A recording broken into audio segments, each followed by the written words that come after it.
Hey family, and anybody else watching, and welcome back to As For Me and My House. Today, Deuteronomy 28, 29, 30, and 31. Good amount of stuff we are covering here. Doing it for you today, Janis. Last time, we looked at the miscellaneous laws. We looked at first fruits and tithes. We looked at the importance of following the Lord's commands, and then the altar and curses from Mount Ebal. Again, a lot of stuff today, but we are looking at obedience, the renewal of the covenant, life, prosperity, or life and prosperity or death. We will look at Joshua actually succeeding Moses, the law being read, brief section there, and then Israel's rebellion predicted. Who could have seen this coming? God. So again, Deuteronomy 28 through 31 today. So chapter 28. If you fully obey the Lord your God and carefully follow all his commands I give you today, the Lord your God will set you high above all the nations on earth. All these blessings will come upon you and accompany you if you obey the Lord your God. You will be blessed in the city and blessed in the country. The fruit of your womb will be blessed, and the crops of your land and your young of your livestock, the calves of your herds and the lambs of your flocks. Your basket and your kneading trough will be blessed. You will be blessed when you come in and blessed when you go out. The Lord will grant that enemies who rise up against you will be defeated before you. They will come at you from one direction, but flee from you in seven. The Lord will send a blessing on your barns and on everything you put your hand to. The Lord your God will bless you in the land he is giving you. The Lord will establish you as his holy people, as he promised you on oath. If you keep the commands of the Lord your God and walk in his ways, then all the peoples on earth will see that you are called by the name of the Lord, and that they will fear you. The Lord will grant you abundant prosperity in the fruit of your womb, the young of your livestock, and the crops of your ground, in the land he swore to your forefathers to give you. The Lord will open the heavens, the storehouse of his bounty, to send rain on your land in season, and to bless all the work of your hands. You will lend to many nations, but will borrow from none. The Lord will make you the head, not the tail. If you pay attention to the commands of the Lord your God, that I give you this day, and carefully follow them, you will always be at the top, never at the bottom. Do not turn aside from any of the commands I give you today, to the right or to the left, following other gods and serving them. However, if you do not obey the Lord your God, and do not carefully follow all his commands and decrees that I am giving you today, all these curses will come upon you and overtake you. You will be cursed in the city and cursed in the country. Your basket and your kneading trough will be cursed. The fruit of your womb will be cursed, and the crops of your land, and the calves of your herds, and the lambs of your flocks. You will be cursed when you come in, and cursed when you go out. The Lord will send on you curses, confusion, and rebuke in everything you put your hand to, until you are destroyed and come to sudden ruin because of the evil you have done in forsaking him. The Lord will plague you with diseases until he has destroyed you from the land you are entering to possess. The Lord will strike you with wasting disease, and with fever and inflammation, with scorching heat and drought, with blight and mildew, which will plague you until you perish. The sky over your head will be bronze, the ground beneath you iron. The Lord will turn the rain of your country into dust and powder. It will come down from the skies until you are destroyed. The Lord will cause you to be defeated before your enemies. You will come at them from one direction, but flee from them in seven, and you will become a thing of horror to all the kingdoms on earth. Your carcasses will be food for all the birds of the air and the beasts of the earth, and there will be no one to frighten them away. The Lord will afflict you with the boils of Egypt, with tumors, festering sores, and the itch, from which you cannot be cured. The Lord will afflict you with madness, blindness, and confusion of mind. At midday you will grope about like a blind man in the dark. You will be unsuccessful in everything you do. Day after day, you will be oppressed and robbed with no one to rescue you. You will be pledged to be married to a woman, but another will take her and ravish her. You will build a house, but you will not live in it. You will plant a vineyard, but you will not even begin to enjoy its fruit. Your ox will be slaughtered before your eyes, and you will eat none of it. Your donkey will be forcibly taken from you and will not be returned. Your sheep will be given to your enemies, and no one will rescue them. Your sons and daughters will be given to another nation, and you will wear out your eyes watching for them day after day, powerless to lift a hand. A people you do not know will eat what your land and labor produce, and you will have nothing but cruel oppression all your days. The sights you see will drive you mad. The Lord will afflict your knees and legs with painful boils that cannot be cured, spreading from the soles of your feet to the top of your head. The Lord will drive you and the king you set over you to a nation unknown to you or your fathers. There you will worship other gods, gods of wood and stone. You will become a thing of horror and an object of scorn and of ridicule to all the nations where the Lord will drive you. You will sow much seed in the field. You will harvest little, because locusts will devour it. You will plant vineyards and cultivate them, but you will not drink the wine or gather the grapes, because worms will eat them. You will have olive trees throughout your country, but you will not use the oil, because the olives will drop off. You will have sons and daughters, but you will not keep them, because they will go into captivity. Swarms of locusts will take over all your trees and the crops of your land. The alien who lives among you will rise above you higher and higher, but you will sink lower and lower. He will lend to you, but you will not lend to him. He will be the head, but you will be the tail. All these curses will come upon you. They will pursue you and overtake you until you are destroyed, because you did not obey you did not obey the Lord your God and observe the commands and decrees he gave you. There will be a sign and a wonder to you and your descendants forever, because you did not serve the Lord your God joyfully and gladly in the time of prosperity. Therefore, in hunger and thirst, in nakedness and in dire poverty, you will serve the enemies the Lord sends against you. He will put an iron yoke on your neck until he has destroyed you. The Lord will bring a nation against you from far away, from the ends of the earth, like an eagle swooping down, a nation whose language you will not understand, a fierce-looking nation, without respect for the old or pity for the young. They will devour the young of your livestock and the crops of your land until you are destroyed. They will leave you no grain, new wine, or olive or oil, nor any calves of your herds or lambs of your flocks until you are ruined. They will lay siege to all the cities throughout your land until the high fortified walls in which you trust fall down. They will besiege all the cities throughout the land the Lord your God is giving you. Because of the suffering that your enemy will inflict on you during the siege, you will eat the fruit of the womb, the flesh of the sons and daughters the Lord your God has given you. Even the most gentle and sensitive man among you will have no compassion on his brother, or the wife he loves, or his surviving children. And he will not give to one of them any of the flesh of his children that he is eating. It will be all he has left, because of the suffering your enemy will inflict on you during the siege of all your cities. The most gentle and sensitive woman among you, so sensitive and gentle that she would not venture to touch the ground with the sole of her foot, will begrudge the husband she loves with her own son or daughter, the afterbirth from her womb and the children she bears, for she intends to eat them secretly during the siege and in distress that your enemy will inflict on you in your cities.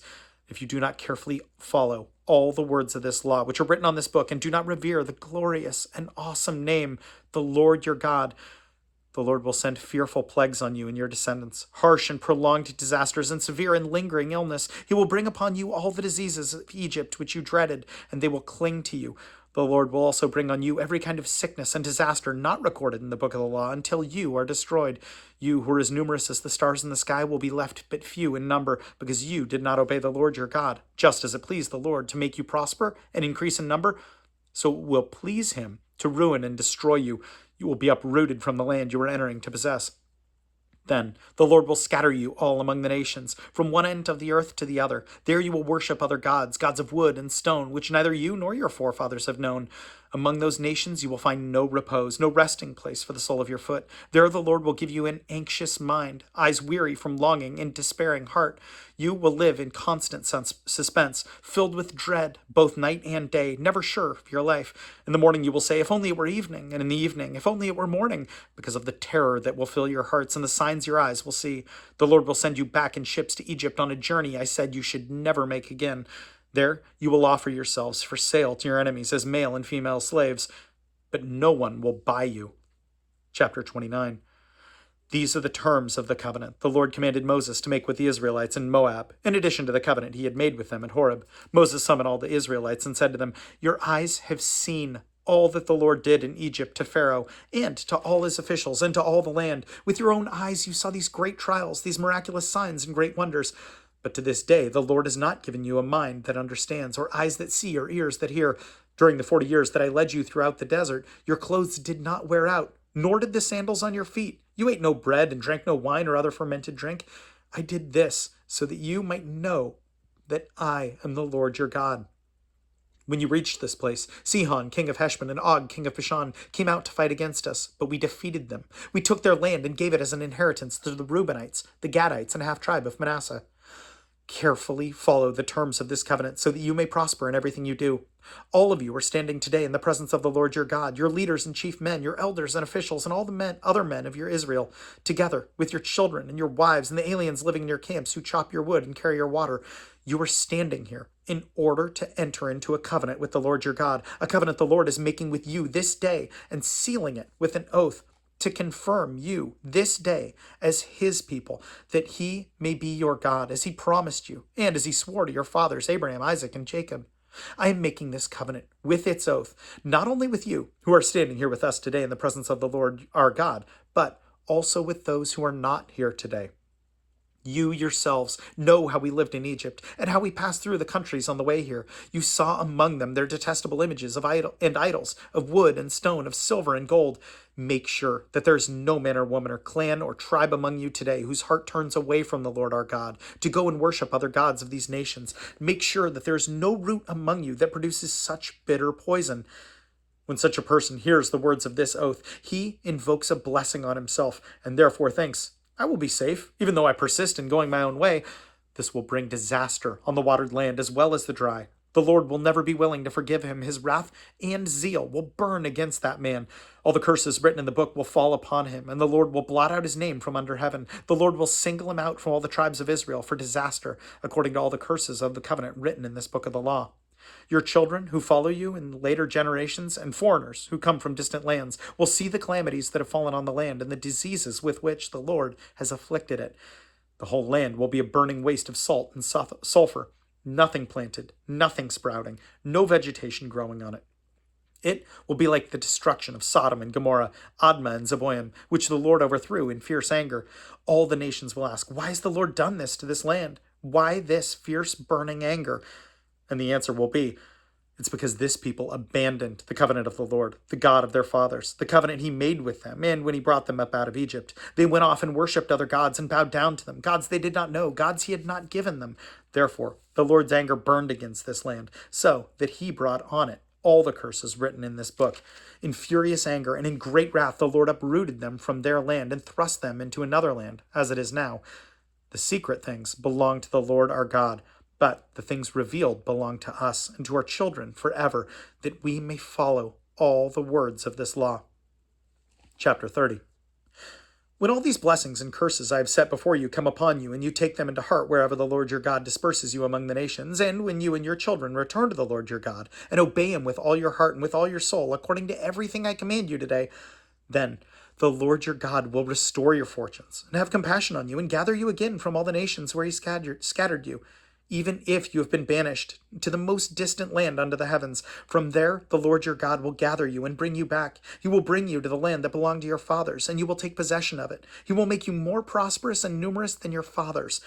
The Lord your God will circumcise your hearts and your hearts of your descendants, so that you may love him with all your heart and with all your soul, and live.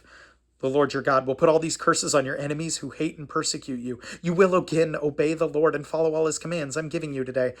Then the Lord your God will make you most prosperous in all the work of your hands, and in the fruit of your womb, the young of your livestock, and the crops of your land. The Lord will again delight in you and make you prosperous, just as he delighted in your fathers, if you obey the Lord your God and keep his commands and decrees that are written in the book of the law, and turn to the Lord your God with all your heart and with all your soul. Now, what I am commanding you today is not too difficult for you, or beyond your reach. It is not up in heaven, so that you have to ask, who will ascend into heaven to get it and proclaim to us, so that we may obey it? Nor is it beyond the sea, so that you have to ask, who will cross the sea to get it and proclaim it to us, so that we may obey it?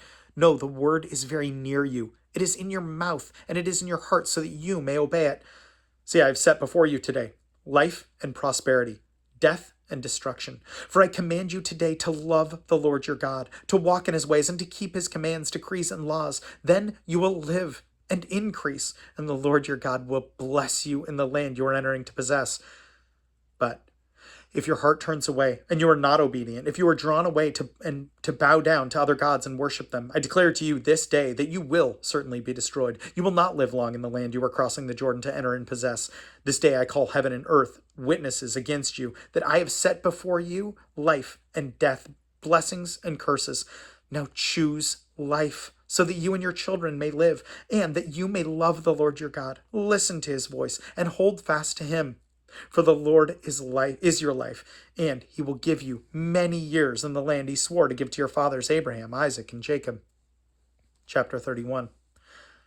Then Moses went out and spoke these words to all Israel. I am now 120 years old, and I am no longer able to lead you. The Lord has said to me, you shall not cross the Jordan. The Lord your God himself will cross over ahead of you. He will destroy those nations before you, and you will take possession of their land. Joshua will also cross over ahead of you, as the Lord had said, and the Lord will do to them what he did to Sihon and Og, the kings of the Amorites, whom he destroyed along with their land. The Lord will deliver them to you, and you must do to them all that I have commanded you. Be strong and courageous. Do not be afraid or terrified because of them, for the Lord your God goes with you. He will never leave you nor forsake you. Then Moses summoned Joshua and said to him in the presence of all Israel, be strong and courageous, for you must go with this people into the land that the Lord swore to their forefathers to give them, and you must divide it among them as their inheritance. The Lord himself goes before you and will be with you. He will never leave you nor forsake you. Do not be afraid. Do not be discouraged. So Moses wrote down this law and gave it to the priests, the sons of Levi, who carried the ark of the covenant of the Lord, and to all the elders of Israel. Then Moses commanded them, at the end of every 7 years, at the end of every 7 years, in the year of canceling debts during the Feast of Tabernacles, when all Israel comes to appear before the Lord your God at the place he will choose, you shall read this law before them in their hearing, assembling the people, men, women, and children, and the aliens living in your towns, so that they can listen and learn to fear the Lord your God, and follow carefully all the words of this law. Their children, who do not know this law, must hear it and learn to fear the Lord your God as long as you live in the land you are crossing the Jordan to possess. The Lord said to Moses, now the day of your death is near. Call Joshua and present yourselves at the tent of meeting, where I will commission him. So Moses and Joshua came and presented themselves at the tent of meeting. Then the Lord appeared at the tent in the pillar of a cloud, and the cloud stood over the entrance to the tent. And the Lord said to Moses, you are going to rest with your forefathers, and these people will soon prostitute themselves to foreign gods of the land they are entering.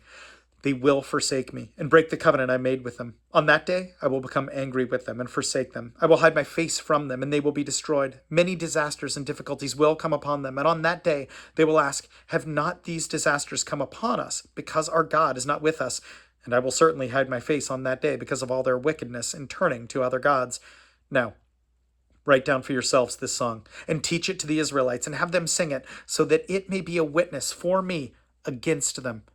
When I have brought them into the land flowing with milk and honey, the land I promised on oath to their forefathers, and when they eat their fill and thrive, they will turn to other gods and worship them, rejecting me and breaking my covenant. And when many disasters and difficulties come upon them, this song will testify against them, because it will not be forgotten by their descendants. I know what they are disposed to do, even before I bring them into the land I promised on them on oath. So Moses wrote down this song that day and taught it to the Israelites.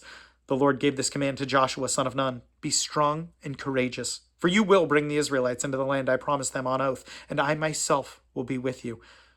After Moses finished writing in the book of the words of this law from beginning to end, he gave this command to the Levites who carried the ark of the covenant of the Lord. Take this book of the law and place it beside the ark of the covenant of the Lord your God. There it will remain as a witness against you, for I know how rebellious and stiff-necked you are. If you have been rebellious against the Lord while I am still alive and with you, how much more will you rebel after I die? Assemble before me all the elders of your tribes and all the officials, so that I can speak these words in their hearing and call heaven and earth to testify against them. For I know that after my death you are sure to become utterly corrupt and turn away from the way I have commanded you. In days to come disaster will fall upon you, because you will do evil in the sight of the Lord and provoke him to anger by what your hands have made. And Moses recited the words of this song from beginning to end in the hearing of the whole assembly of Israel. So that's where we're going to pick up tomorrow, looking at that song. But looking at this, it's so interesting that these words, which have been largely harsh, I mean, these 4 chapters here, which have been largely harsh, are so easy to compartmentalize and just look at. But I'm glad that I'm reading this for you today, Janis, because what precedes this is years and years of love and generations of love and protection and caring for his people.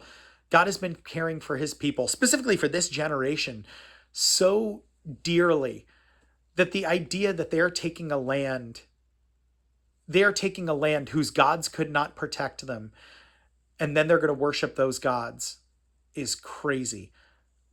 But during this whole time, Moses and God have both had very soft interactions, loving interactions, guarded, saying, hey, if you do this, you will not prosper. And there are ramifications, absolutely. But that soft spoken word. And yet we see no inconsistencies in the fact that now God is saying, when you do this, not if, but when you do this, here's what you'll be facing. And you know it.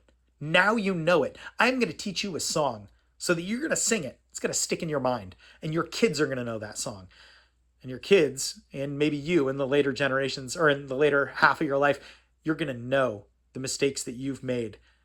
And you're going to know that you are the ones that were inconsistent, that were unloving, that did not care for me as I have cared for you. I've done all this for you. You're going to be witnesses against yourself.